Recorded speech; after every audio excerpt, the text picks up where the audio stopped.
And last যে সেটিংসটা আপনাদেরকে দেখাবো, এই সেটিংসটা আমার জন্য অনেক উপকার হয়েছে। আশা করা যায় আপনার জন্য এই সেটিংসটা অনেক উপকারী হবে। পার্সোনালি আমি রিকমেন্ড করব আপনি এই সেটিংসটা অবশ্যই অন করে রাখবেন। তো চলুন সেটিংসটা কি জানা যাক। আসসালামু আলাইকুম, কেমন আছেন সবাই?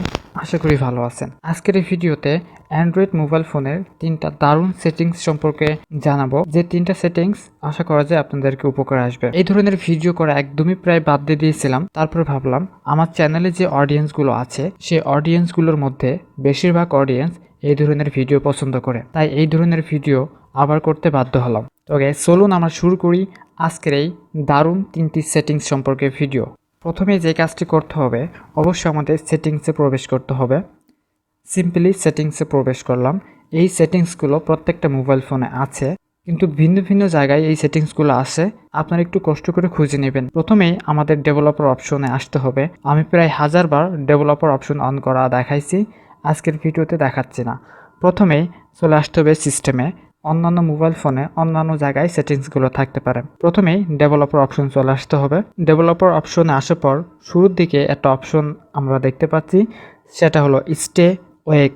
এইখানে সিম্পল একটা ক্লিক করে দিব।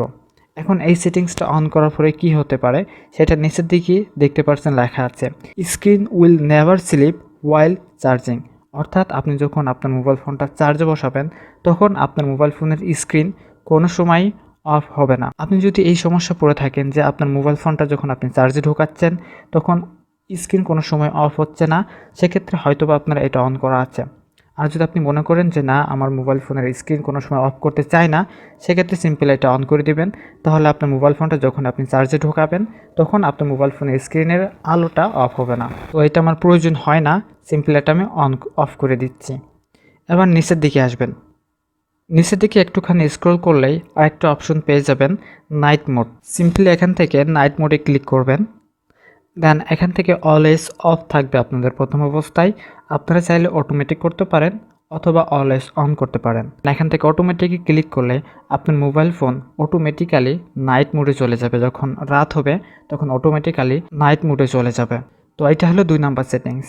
অ্যান্ড লাস্ট যে সেটিংসটা আপনাদেরকে দেখাবো, এই সেটিংসটা আমার জন্য অনেক উপকার হয়েছে।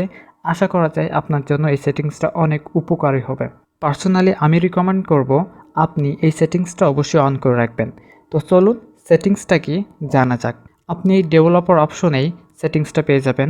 একটুখানি স্ক্রল করলেই একটা অপশন আপনি এখানে পেয়ে যাবেন, দেখতে পাচ্ছেন ডিফল্ট ইউএসবি কনফিগারেশন। সিম্পল এখানে একটা ক্লিক করবেন। যখনই আপনি কোনো ডিভাইসে অর্থাৎ ওটিজি কেবলের মাধ্যমে অন্যান্য কম্পিউটারে বা ল্যাপটপে যখন আপনি ইউএসবি দিয়ে কোনো ফাইল ট্রান্সফার করতে চান বা অন্যান্য কিছু করতে চান, তখন আপনাকে বারবার হয়তো মিডিয়া সিলেক্ট করতে হয়, ফাইল ট্রান্সফার সিলেক্ট করতে হয়। ইউএসবি ঢুকানোর পরে বলতেছি আমি, যখন আপনি ইউএসবি আপনার মোবাইল ফোনে কানেক্ট করবেন তখন অটোমেটিক্যালি আপনার হয়তোবা এই ইউএসবি শেয়ারিং অথবা ফাইল ট্রান্সফার অথবা এমআইডিআই এগুলো সিলেক্ট করা থাকে, অথবা নো ডাটা ট্রান্সফার থাকে। আপনাদের হয়তোবা বারবারই এইটা সিলেক্ট করতে হয় ফাইল ট্রান্সফার। যার মূলত পিসি বা ল্যাপটপ ইউজ করে থাকেন তাদের ক্ষেত্রে এইটা অনেক হ্যাসেলের একটা বিষয়। তাই আমার কাছে খুবই দারুণ একটা সেটিংস এটা। যখন আমি ফাইল ট্রান্সফারটা দিয়ে রাখি, যখনই আমি আমার মোবাইল ফোনের সাথে আমার পিসিটা কানেক্ট করি, অটোমেটিক্যালি ফাইল ট্রান্সফারের জন্য যে সেটিংসটা সেটা অন হয়ে যায়। তো এখান থেকে ফাইল ট্রান্সফার মোডটা যখন আপনি অন করে দিবেন তাহলে এই সুবিধাটা আপনি পাবেন। এই ছিল মূলত 3টা সেটিংস। আশা করি এই 3টা সেটিংস আপনাদেরকে ভালো লেগেছে। তো আজকে ভিডিও পর্যন্তই। এতক্ষণের সাথে থাকার জন্য অসংখ্য ধন্যবাদ। আল্লাহ হাফেজ।